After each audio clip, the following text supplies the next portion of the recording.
पहले तो मैं ये कहना चाहूँगी कि मेरी लाइफ में आज का जो दिन है वो शायद स्वर्ण अक्षरों में लिखा जाएगा।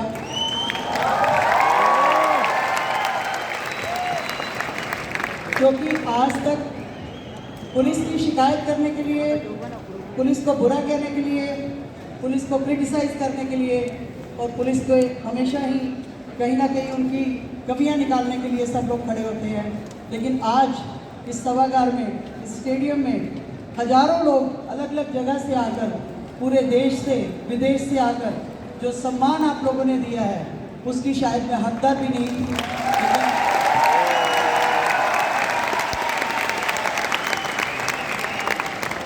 ईश्वर का हमेशा शुक्रिया अदा करती हूँ, लेकिन आज इस स्टेडियम में आके लगता है कि परमात्मा को कोटि कोटि धन्यवाद हर पल हर घड़ी देना चाहिए कि आज उसमें ये मौका देखने का मौका मिला पुलिस में रहकर भी कि इतने सारे लोग आपके वेलकम के लिए खड़े होते हैं और इतने सारे लोग आपको जो है सम्मान देते हैं, तारीफ करते हैं, आपको इस लायक समझते हैं कि इस मंच पर आकर आज मैं आप लोगों के साथ रूबरू हूँ। और इन सब चीज़ों का मौका आज मुझे दिया है। आपके सामने जो इतना बड़ा लोगो लगा हुआ है वेस्टलिस कंपनी का, उनके जो मैनेजिंग डायरेक्टर बैठे हैं सामने हमारे आदरणीय श्री गौतम बाली जी, और उसके साथ आपकी ये वंडरफुल टीम को TSS सोनू शर्मा जी,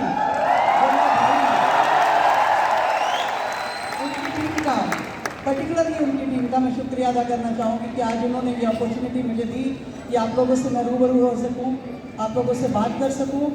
और इतनी सारी, मनोज तिवारी जी आए हमारे मेंबर पार्लियामेंट, गौतम बाली जी ने इतना सुंदर अपनी सारी लाइफ की जर्नी और काफ़ी सारा आप लोगों को मोटिवेट किया, और सोनू भैया जिनसे कि मैं खुद भी सीखती हूँ एक पुलिस ऑफिसर होके, इनकी सारी वीडियोस देखती हूँ, इनको हमेशा एडमायर करती हूँ। इतना कुछ उन्होंने आप लोगों को मोटिवेट ऑलरेडी कर दिया है, तो मुझे लगता था कि मेरे पास अब शब्द ही नहीं बचेंगे, मैं जाकर स्टेज पर बोलूँगी क्या। तो मुझे सच में समझ नहीं आ रहा कि, क्योंकि कई बार क्या होता है कि इंसान इतना इमोशनल हो जाता है कि उसको कहने के लिए कुछ नहीं बचता है। कुछ ऐसी ही स्थिति मेरी भी इस टाइम है कि मैं भी इमोशनल हूँ, ब्रदर इमोशनल हुआ, उसके साथ साथ मैं भी इमोशनल हूँ।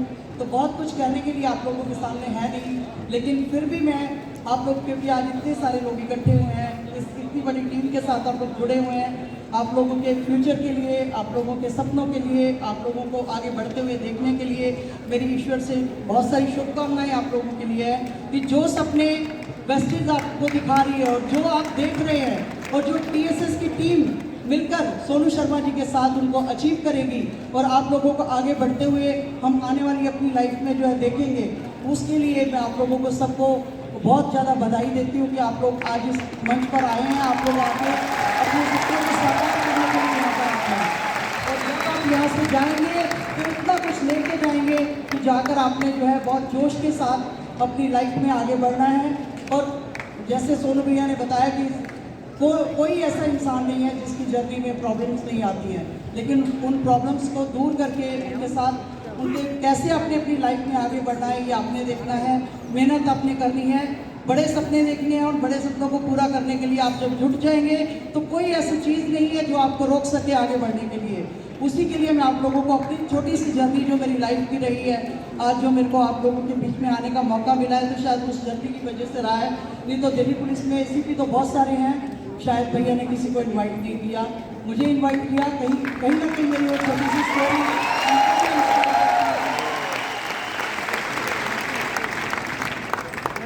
गुरदासपुर के, पंजाब के एक छोटे से गांव से निकलकर दिल्ली की जगह पर आकर पढ़ाई करके इस लायक यहाँ तक बनना मेरे लिए भी यात्रा ये बहुत आसान नहीं थी।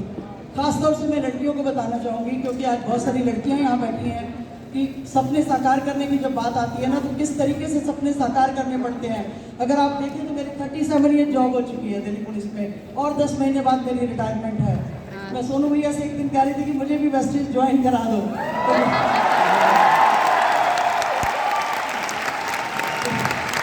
लेकिन मेरी कुछ पुलिस की कमिटमेंट्स ऐसी है, कुछ जॉब मेरी इस तरीके की है कि मैं अभी इसको ज्वाइन नहीं कर पा रही थी, लेकिन 10 महीने बाद डेफिनेटली मैं आप लोगों के साथ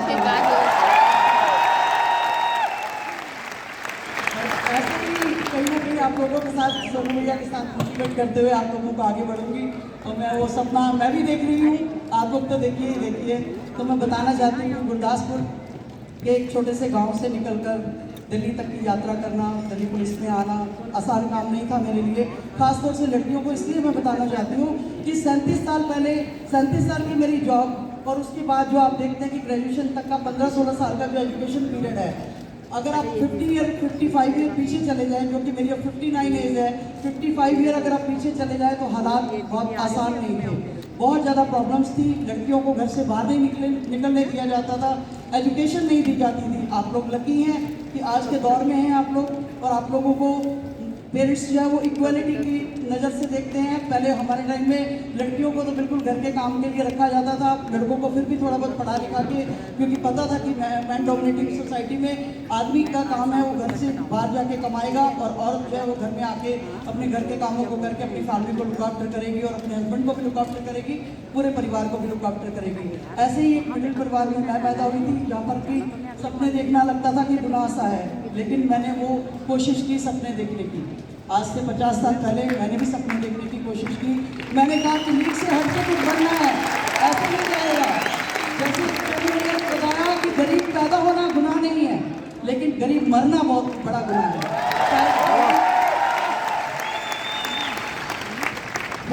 वही बात मेरे अंदर थी कि मैंने कहा मैं गरीब परिवार में जरूर पैदा हुई हूँ, मिडिल परिवार में जरूर पैदा हुई हूँ, जहाँ 2 वक्त की रोटी के लिए शायद बहुत ज़्यादा मशक्क़त करनी पड़ती है। क्योंकि मेरे फादर दिल्ली पुलिस में कांस्टेबल थे, जिसकी 5 बहनें थी, 4 बेटियाँ 2 बेटे थे। इतने बड़े परिवार को लुक आफ्टर करना एक कांस्टेबल के लिए बहुत मुश्किल होता है। 82 रुपीज़ से शायद उन्होंने अपनी जॉब स्टार्ट की थी जिस टाइम, और आप सोचिए कि इतने सारे बड़े परिवार को पालना 82 रुपये में बहुत मुश्किल होता है उस टाइम। चलिए वो पैसे कहीं ना कहीं ब्रेड बटर के लिए सफिशिएंट हो जाते होंगे, लेकिन अगर सपने देखने होते हैं तो उसके लिए वो काफ़ी नहीं होते। और बस 2 वक्त का जैसे कहते हैं ना कि खाना मिल जाना, वही बहुत बड़ी बात होती थी उस टाइम पर। उसमें अपने आप को पढ़ाई करने के लिए मैंने जिद की कि मुझे पढ़ना है। 8वीं तक, मैं 7वीं तक मुझे दिल्ली सरकारी स्कूल में पढ़ाया गया। आपको पता है इंग्लिश उस टाइम पर 6 क्लास से स्टार्ट होती थी। उसके बाद जब मैंने देखा कि 7वीं तक दिल्ली पढ़ाया, उसके बाद मैं पंजाब भेज दिया कि हम लोग अफोर्ड नहीं कर सकते, आप लोग गांव में रहिए ताकि आप परिवार जो है पूरा वहीं रहेगा और वहाँ पढ़ाई करिए। आप ये देखिए कि दिल्ली में आप हिंदी पढ़ रहे हैं, एकदम आपको जाके स्विच करना पड़ता है पंजाबी लैंग्वेज के बीच में, जिसमें आपको ABCD नहीं पंजाबी की आती, और नए सिरे से पंजाबी सीखना, सारा कुछ उसके लिए मेहनत करना। और पंजाब में 8वीं क्लास बोर्ड होता था हमारे टाइम में, तो उस बोर्ड को पास करना मैंने लैंप की लाइट में पढ़ के उस टाइम पर, क्योंकि उस टाइम रोशनी नहीं हुआ करती थी, लैंप हुआ करती थी, उस लैंप में पढ़ के अपने आप को इतना डिफिकल्ट बनाया कि मैं पंजाब बोर्ड को टॉप किया। पंजाब बोर्ड टॉप करने के बाद मैंने फादर से रिक्वेस्ट की कि फादर ये मेरी मंजिल नहीं है, मैं पंजाब में नहीं रहना चाहती। अंधों में काने राजे वाली बात कि मैं बिल्कुल नहीं चाहती कि मैं यहाँ पर रहकर कुछ, मुझे दिख रहा था कि मैं जो सपने देख रही हूँ, जो मैं बनना चाहती हूँ, वो यहाँ पर रहकर कम से कम मैं नहीं बन पाऊँगी। तो मैंने अपने फादर को रिक्वेस्ट की कि आप प्लीज़ मुझे वापस दिल्ली में किसी भी तरीके से अरेंज करिए और हमें दिल्ली में पढ़ाई करनी है। फिर दोबारा दिल्ली में पेरेंट्स मदर को भी शिफ्ट कराया गया, हम लोगों को भी शिफ्ट कराया गया, बाकी भाई बहनों को भी। और उसके बाद बड़ी मुश्किल से 12th क्लास की, तो फिर शुरू हो गई बात की भाई अब शादी करनी है, क्योंकि 12th से आगे तो लड़कियों को कॉलेज भेजने का तो कोई रिवाज ही नहीं था यहाँ पर।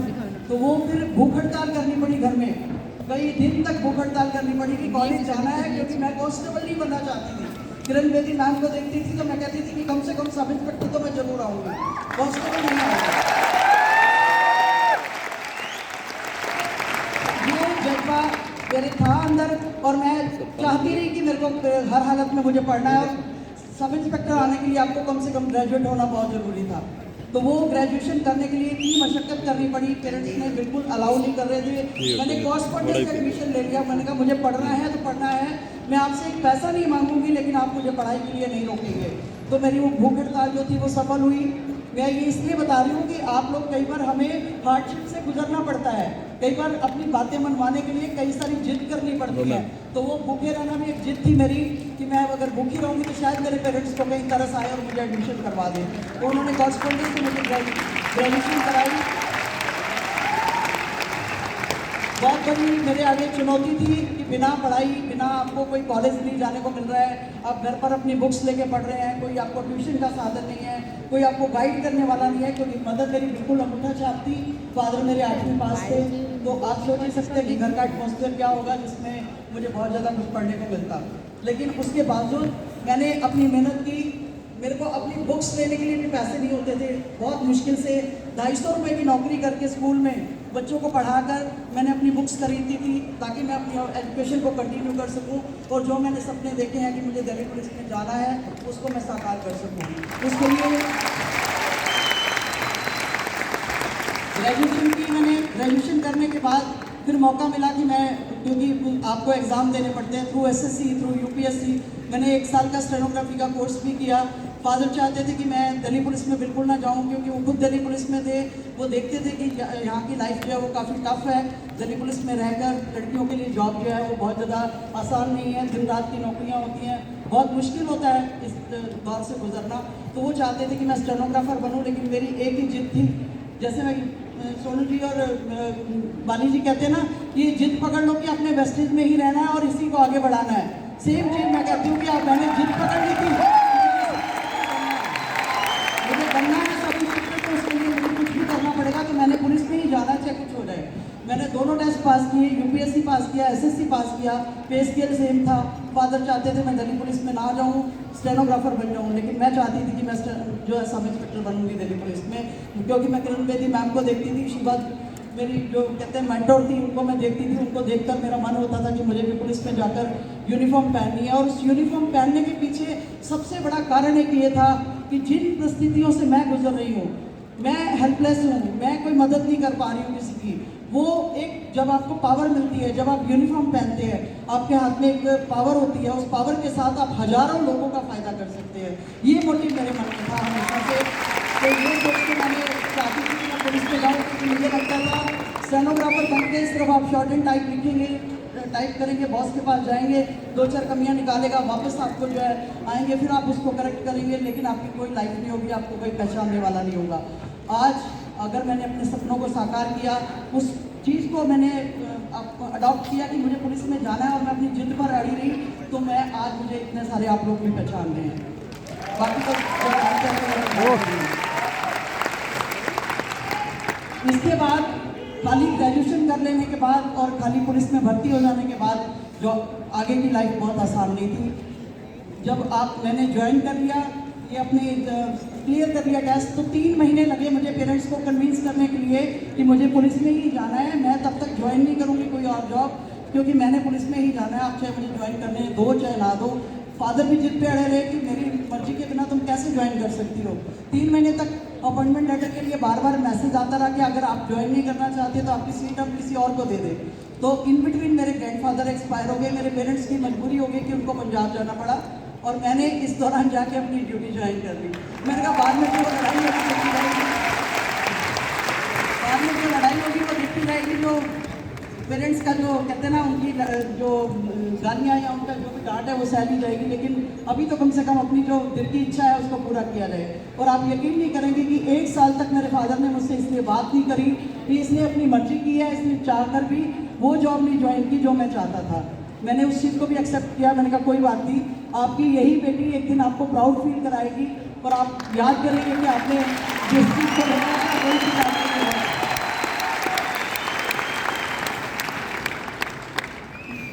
तो उसके बाद जब मैं ट्रेनिंग में, हम लोगों का पहला ऐसा बैच था, मैं इसलिए छोटी सी ये बात अपनी कहानी बता रही हूँ कि छोटी छोटी चीज़ें लाइफ में बहुत ज़्यादा इंस्पायर करती हैं आप लोगों को आगे बढ़ने के लिए, कि आपने किस तरीके से आगे बढ़ना है। वो सब चीज़ें जो है ना आपको इंस्पायर करती हैं। वो छोटी सी जर्नी मैं आपको इसलिए बता रही हूँ।